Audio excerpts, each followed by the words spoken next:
Jinto John, ഇവിടെ ഈ പരസ്യത്തിന് അനുമതി ഉണ്ടായിരുന്നോ, അല്ലെങ്കിൽ അതിൻ്റെ ആ സാങ്കേതിക പ്രശ്നങ്ങൾക്കപ്പുറം സന്ദീപ് വാര്യരെ തെരഞ്ഞെടുപ്പിന്റെ അവസാന ദിവസം രാഷ്ട്രീയായുധമാക്കാൻ CPM തീരുമാനിക്കുന്നു. അങ്ങനെ രാഷ്ട്രീയായുധമാക്കാനുള്ള അവകാശം CPMനുണ്ട്. കാര്യം അവരും ആ തെരഞ്ഞെടുപ്പിൽ ജയിക്കാൻ നിൽക്കുന്നവരാണ്. ശക്തിയേറിയ വാക്പോരിൽ അല്ലെങ്കിൽ ഒരു കനത്ത പോരാട്ടത്തിൽ കിട്ടുന്ന ആയുധങ്ങൾ ഒരു രാഷ്ട്രീയ പാർട്ടിയും വേണ്ടെന്ന് വെക്കില്ല.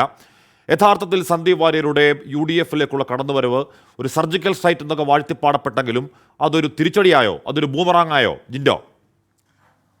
ഹാഷ്മി, ഞങ്ങൾക്ക് ഒരു തരത്തിലും ഇതൊന്നും തിരിച്ചടിയല്ല. ഈ തെരഞ്ഞെടുപ്പ് പ്രഖ്യാപിച്ചതിന് ശേഷം പാലക്കാട് മണ്ഡലത്തിൽ നടന്നിട്ടുള്ള ഓരോ കാര്യങ്ങളും നിങ്ങളൊന്ന് ഓർത്തെടുത്ത് നോക്കിയേ.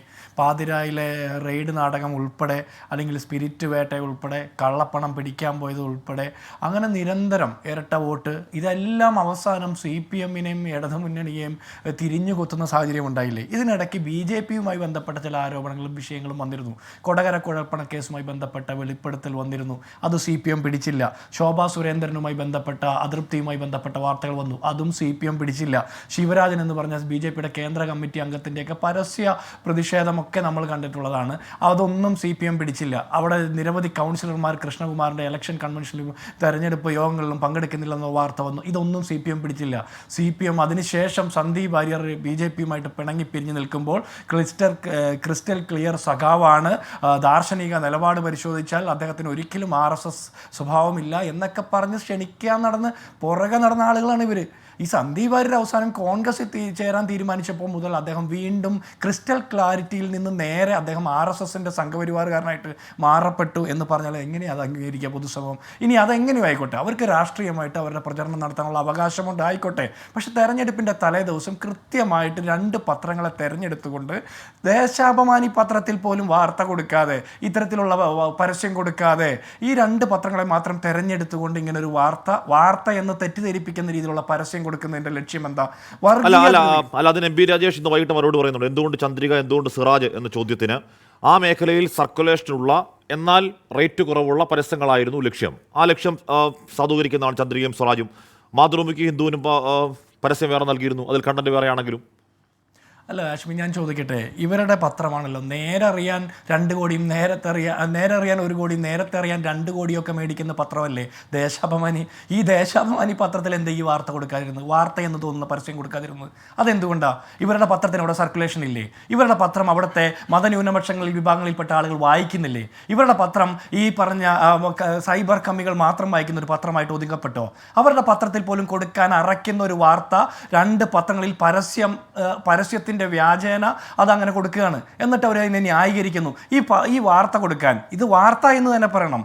ഈ പരസ്യം കൊടുക്കാനായിട്ട് സർക്കാരിൻ്റെ ഈ ഇലക്ഷൻ കമ്മീഷൻ്റെ അനുമതി ഉണ്ടായിരുന്നോ? അനുമതി ഉണ്ടായിരുന്നില്ല. അതിന് ഇവർ പറയുന്നത് എന്താ? അനുമതി ഞങ്ങളോട് ചോദിക്കുമ്പോൾ ഞങ്ങൾ കാണിക്കാമെന്ന്. മറ്റ് രാഷ്ട്രീയ പാർട്ടികളുമായി ബന്ധപ്പെട്ട വിഷയത്തിൽ പരസ്യം കൊടുക്കുന്നതിനുള്ള അനുമതി എടുത്ത് കാണിക്കുമ്പോൾ CPMൻ്റെ അനുമതി മാത്രം എന്താ ഇവർ കക്ഷത്തിൽ ഒളിച്ചു വെച്ചിരിക്കുന്നത്? അത് ഇനി പിന്നീട് ഉണ്ടാക്കാൻ വേണ്ടിയിട്ടാണോ?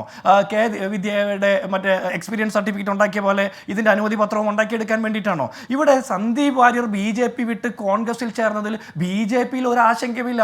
BJPയുടെ നേതാക്കന്മാർ അതിനെ വളരെ സംയമനത്തോടെയാണ് കാണുന്നത്. CPMൽ കൂട്ടക്കരച്ചിലാണ്.